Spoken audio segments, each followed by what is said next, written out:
June 3rd, a week before he will formally launch his campaign for the second term, Maryland Governor Larry Hogan joined Montgomery County on Sunday to demonstrate his popularity in Asian American community. A crowd of 700 people at New Fortune restaurant in Gaithersburg before Hogan took the stage.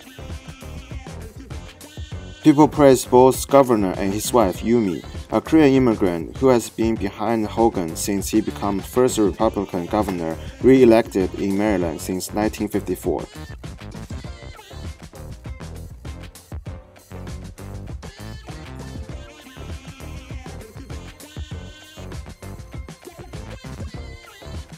From the very start of our administration, increased engagement with the Asian community has been a key part of our effort. Hogan says in a speech, nothing that his first overseas trade mission was to Asia. I simply cannot overstate the significance of the Asian American community to our state.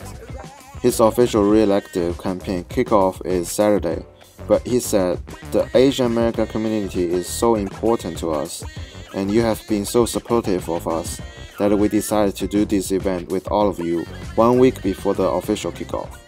You know, I think it's important for people to focus on the individual candidates rather than just the party affiliation, whether it has an R or a D after their name.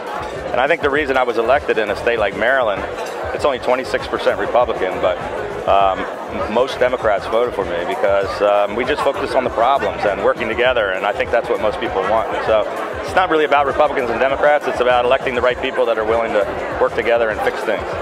Now, what do you think is the chance of Maryland getting the second headquarters for Amazon? You know, I don't want to jinx anything, but I'm very hopeful. We put together a very aggressive proposal, I think the best one in the country.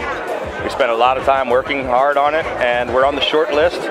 But there are, 16 total people.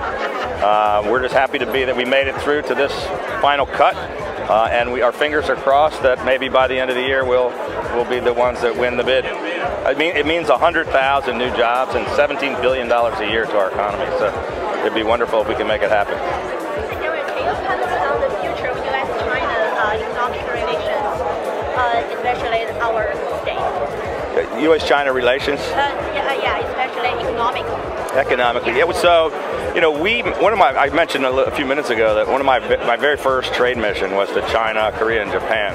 And the relationship between China and Maryland has been very important. I know that I don't have a whole lot to do with economic policy at the federal level, we're just running our state, but a lot of people on the subnational levels, the governors now, are engaging more with companies directly and trying to do more business back and forth. So I'm hoping we have a good and better improving relationship with China and all the Asian countries that's mutually beneficial. So you just mentioned the better labor policy, so how do you see President Trump's trade policies?